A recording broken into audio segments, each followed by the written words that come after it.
ராவ் பகதூர் ரெட்டமலை சீனிவாசனாரின் பிறந்த நாள். இந்த நாளில் அவரை நினைவு கூர்ந்து நன்றி பெருக்கோடு அவருக்கு எமது செம்மாந்த வீர வணக்கத்தை செலுத்துகிறோம். திராவிட இயக்க அரசியலின் முன்னோடிகளுள் ஒருவர், நீதி கட்சி தலைவர்களுள் ஒருவர், புரட்சியாளர் அம்பேத்கர் அவர்களுக்கு முன்னோடியாக இருந்து அகில இந்திய அளவில் ஒடுக்கப்பட்ட மக்களின் உரிமைகளுக்காக குரல் கொடுத்தவர்.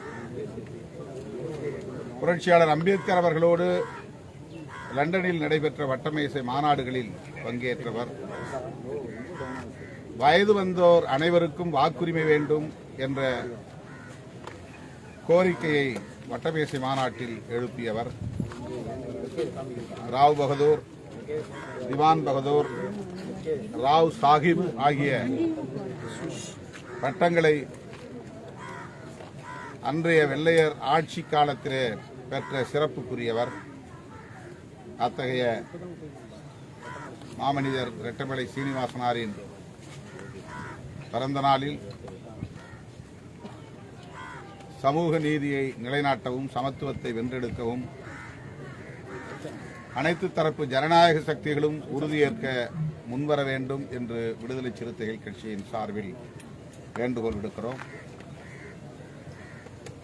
ஓட்டேரி இடுகாட்டின் அருகே உள்ள அந்த சாலைக்கு தமிழ்நாடு அரசு, குறிப்பாக சென்னை பெருநகர மாநகராட்சி ரெட்டமலை சீனிவாசன் சாலை என்று பெயர் சூட்டியிருப்பதை மகிழ்வோடு வரவேற்கிறோம். சென்னை பெருநகர சென்னை மாநகராட்சிக்கும் தமிழ்நாடு அரசுக்கும் விடுதலை சிறுத்தைகள் கட்சியின் சார்பில் எமது நெஞ்சார்ந்த நன்றியை உரித்தாக்குகிறோம். இந்த நன்னாளில் மாண்புமிகு முதல்வர் அவர்கள் தமிழகம் எங்கும் உள்ள ஆதிதிராவிடர், பழங்குடியினர், பிற்படுத்தப்பட்டோர், மிகவும் பிற்படுத்தப்பட்டோர் ஆகிய சமூகங்களை சார்ந்த பள்ளி கல்லூரி மாணவர்களுக்கான விடுதிகளை சமூக நீதி விடுதிகள் என்று பெயர் மாற்றம் செய்து அறிவித்திருக்கிறார் மாண்புமிகு தமிழ்நாடு முதலமைச்சர் அவர்கள். சமத்துவமே இலக்கு, சமூக நீதியே வழி என்கிற அடிப்படையில் இந்த ஆட்சி நிர்வாகத்தை செம்மையுற நடத்தி செல்கிற மாண்புமிகு முதல்வர் அவர்களை விடுதலை சிறுத்தைகள் கட்சியின் சார்பில் நெஞ்சார பாராட்டுகிறோம். இந்த அறிவிப்பை வரவேற்கிறோம். BC hostel, SC hostel, ST hostel என்றெல்லாம் அழைக்கப்பட்ட நிலை மாறி சோஷியல் ஜஸ்டிஸ் ஹாஸ்டல் என்று அழைக்கும் வகையில் அனைத்து விளிம்புநிலை மக்களுக்குமான மாணவர்கள் விடுதிகளுக்கு சமூக நீதி விடுதிகள் என்று பெயர் சூட்டியிருக்கிற இந்த நிலைப்பாட்டை விடுதலை சிறுத்தைகள் கட்சி மனப்பூர்வமாக வரவேற்கிறது, பாராட்டுகிறது, வாழ்த்துகிறது. கோவையில் நடைபெற்ற ஒரு நிகழ்ச்சியில LGBTQ வந்துட்டு மனம் வேதனைப்படும் வரி நீங்க பேசியிருந்ததா ஒரு இது இருக்கு. ஏற்கனவே நான் அதுக்குரிய விளக்கத்தை சொல்லிட்டேன், அறிக்கை கொடுத்துட்டேன். எந்த உள்நோக்கத்தோடும் அந்த கருத்து சொல்லப்படவில்லை.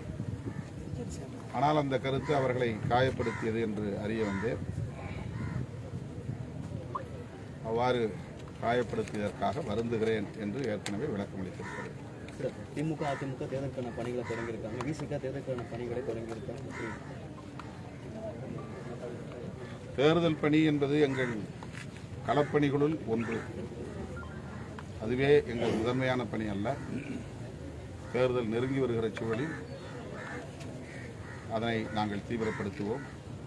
தற்போது கட்சியின் மறுசீரமைப்புக்கான பணிகளில் கவனம் செலுத்தி வருகிறது. இந்த முறை தேர்தல் ஆணையத்தில் அங்கீகரிக்கப்பட்டிருக்கு. திமுகவிடம் தொடர்ந்து இரட்டை இலக்கம் தொகுதியில் உடன் உறுதியாக இருக்கிறார் திருமாவளவன். இது திரும்ப திரும்ப கேட்கப்படுகிற ஒரே கேள்வியாக இருக்கிறது. தேர்தல் நேரத்தில் இது பற்றி நீங்கள் கேளுங்கள். கம்யூனிஸ்ட் தலைவர் சண்முகம் அவர்கள் வந்து அதிமுகவும் தாவேகவும் இணைந்தால் பலமான கூட்டணியாக இருக்கும், எதிரணியாக இருக்கும்னு சொல்லியிருக்காங்க. அதை எப்படி பார்க்கலாம்? ஊடகவியலாளர்கள் யாராவது கேட்டிருப்பாங்க, அதுக்கு அவர் பதில் சொல்லியிருப்பாரு. அது அவருடைய விருப்பம் கிடையாது.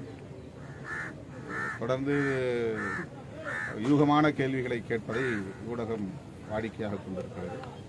இந்த ஊடகங்களுக்கெல்லாம் யூகங்களுக்கெல்லாம் நாம் யூகமாக பதில் சொல்ல முடியாது. திமுக தலைமையிலான கூட்டணியில் மார்க்சிஸ்ட் கம்யூனிஸ்ட் கட்சி இருக்கிறது, இந்திய கம்யூனிஸ்ட் கட்சி இருக்கிறது. இந்த கூட்டணி மிகவும் கட்டுக்கோப்பாக இருக்கிறது, உறுதியாக இருக்கிறது. இந்த கூட்டணி கட்டுக்கோப்பாகவே இந்த தேர்தலை சந்திக்கும், வெற்றி பெறும்.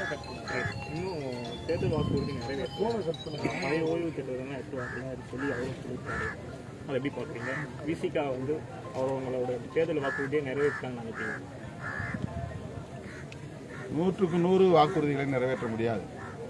யாராக இருந்தாலும் பெரும்பான்மையான வாக்குறுதிகள் நிறைவேற்றப்பட்டிருக்கின்றன. அது அனைவருக்கும் அறிந்த உண்மை. முக்கியமான சில கோரிக்கைகள் நிறைவேற்றப்பட வேண்டும் என்பது தவிர்க்க முடியாத, மறுக்க முடியாத ஒன்றுதான். விடுதலை சிறுத்தைகளும் பழைய ஓய்வூதிய திட்ட கோரிக்கையை நிறைவேற்ற வேண்டும் என்று முதல்வருடைய கவனத்திற்கு அவ்வப்போது சுட்டிக்காட்டியிருக்கிறோம். தேர்தலுக்கு முன்னதாக அதை நிறைவேற்றுவார்கள் என்று நான் நம்புகிறேன். தாவேகாவோடு விசிக கூட்டணி பற்றி பேசி அடிப்படுது. அது யார் சொன்னாங்களோ அவங்கள்ட்ட கேளுங்க. மாவட்ட செயலாளர் எப்ப நியமிக்க போறீங்க? போட்டு விரைவில்